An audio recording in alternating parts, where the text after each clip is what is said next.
समझिए इसको। डेसिमल का मतलब हुई होता है दशमलव। दशमलव जानते हो ना, कहते हैं 5.7। दशमलव के बाद किसी भी नंबर को 100,000 में नहीं पढ़ा जाता, एक एक नंबर पढ़ा जाता है।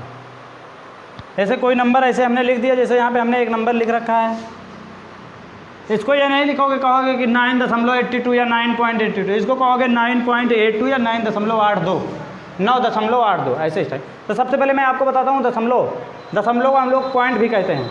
दशमलव की एक सिंपल सी डिफिनीशन भी है। डेसिमल क्या? डेसिमल का मतलब हो गया कि ऐसे नंबर जो पॉइंट में आ जाएं या फिर जिसमें जिनकी जो पावर है ना वो माइनस में 10 की पावर या 100 की पावर हो जाए, उनको दशमलव में कहते हैं। वो नंबर दशमलव में आ जाते हैं, मतलब number express in the decimal form. ऐसे नंबर जिनको दशमलव के फॉर्म में क्या किया, एक्सप्रेस कर दिया जाए, लिख दिया जाए, उनको सिंपली हम लोग कहते हैं दशमलव नंबर। क्या कहते हैं? दशमलव नंबर। दशमलव नंबर। अब दशमलव नंबर में जिस तरह आप फ्रैक्शन पढ़ते हो, लाइक फ्रैक्शन और लाइक फ्रैक्शन, वैसे लाइक डेसिमल भी हो जाएगा। लाइक डेसिमल का मतलब बिल्कुल साफ हो गया बेटा कि अगर पॉइंट के बाद एक में 2 नंबर हैं तो पॉइंट के बाद दूसरे वाले में भी 2 नंबर। ध्यान रखना, पॉइंट के बाद वाला ही हमको मेजर करना है।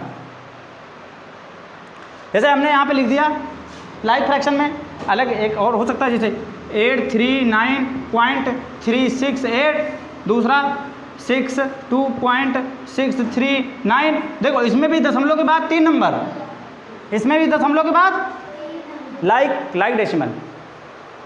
अनलाइक डेसिमल क्या होगा? दशमलव के बाद वाले नंबर अगर सेम नहीं हैं तो वो अनलाइक डेसिमल हो जाएगा। दशमलव के बाद वाले नंबर अगर सेम नहीं है तो वो अनलाइक डेसिमल। समझ गए? अब प्लेस वैल्यू की बात कर लें। स्थानीय मान। प्लेस वैल्यू का मतलब होता है स्थानीय मान। स्थानीय मान देखो, पॉइंट लगा है, ध्यान से देखिए इधर, पॉइंट के इधर वंस, टेंस, हंड्रेड्स ऐसे चलता है। पॉइंट के बाद क्या चलेगा? टेंस, हंड्रेड्स, थाउजेंड्स, इस टाइप से चलेगा। अब जैसे कोई नंबर दे दिया, हमने कहा कि उसकी प्लेस वैल्यू लिखनी है आपको। क्या लिखनी है? ठीक है, एक नंबर बताता हूँ मैं आपको और एक क्वेश्चन बताता हूँ, बड़ा सिंपल सा। पूछेगा कि हैं, कोई बात नहीं, अब उसके लिए अब इतना वेट हम नहीं कर पाएंगे। पढ़ा भी करो, साथ साथ जो नोट करने वाली बातें रह गए वो नोट भी कर लिया करो। अभी डिजिटल तो है नहीं कि रिवर्स कर देंगे फिर से आ जाएगा। एक कोई नंबर लिख दिया हमने 56.82 और हमने कहा इसकी प्लेस वैल्यू लिखो। क्या लिखना है? प्लेस वैल्यू लिखना है। अब प्लेस वैल्यू लिखोगे तो सबसे पहले देखो, प्लेस वैल्यू एक एक नंबर की लिखते हैं। तो सबसे पहले लिखेंगे प्लेस वैल्यू ऑफ 5 इक्वल। अब 5 किस जगह पे है? पॉइंट है, ये पॉइंट है, इसके इधर ये वंस, ये टेंस की जगह पे है। तो टेंस की जगह पे है तो 5 का मतलब तो हो गया 50। तो 5 किसके बराबर है? 50। फिर दूसरा क्या लिखोगे? Place value of 6 is 6। Ones जगह पे जो नंबर होता है वही लिखते हैं। फिर प्लेस वैल्यू ऑफ 8। अब 8 की प्लेस वैल्यू क्या है? ये 10th। कौन सी जगह पे? 10th। मतलब कि 8/10, जिसके लास्ट में THS आ जाए उसके लास्ट में अपॉन में लगाते हैं नंबर। ठीक है, 0 लगेगा अपॉन में। 100 मतलब कि अपॉन में 100। जैसे प्लेस वैल्यू ऑफ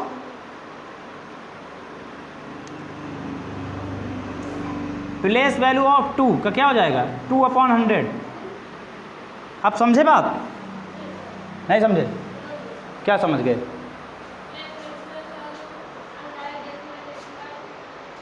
हाँ, तो अब प्लेस वैल्यू भी निकाल लोगे। मान लो इसी को एक्सपेंडेड फॉर्म में लिखना है। कौन से फॉर्म में? एक्सपेंडेड फॉर्म में लिखना है।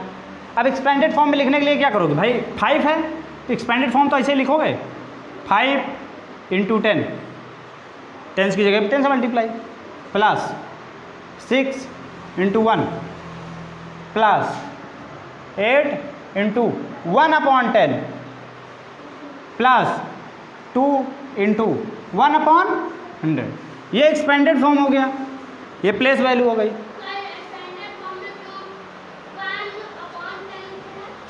हाँ, पॉइंट के 1/10 का मतलब ये हो गया कि ये 8 नंबर जो है ना पॉइंट के जस्ट बाद वाला, ये पॉइंट के बाद दूसरे नंबर पे है।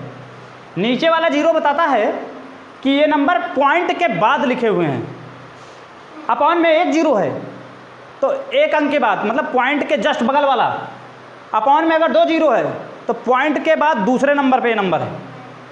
अब देखो यहाँ 2 के साथ में अपॉन में 2 0 हैं तो ये पॉइंट के बाद दूसरे नंबर पे है कि नहीं है, तो ये बताता है। तो प्लेस वैल्यू एक्सपेंडेड फॉर्म, कोई दिक्कत? चलिए ठीक है।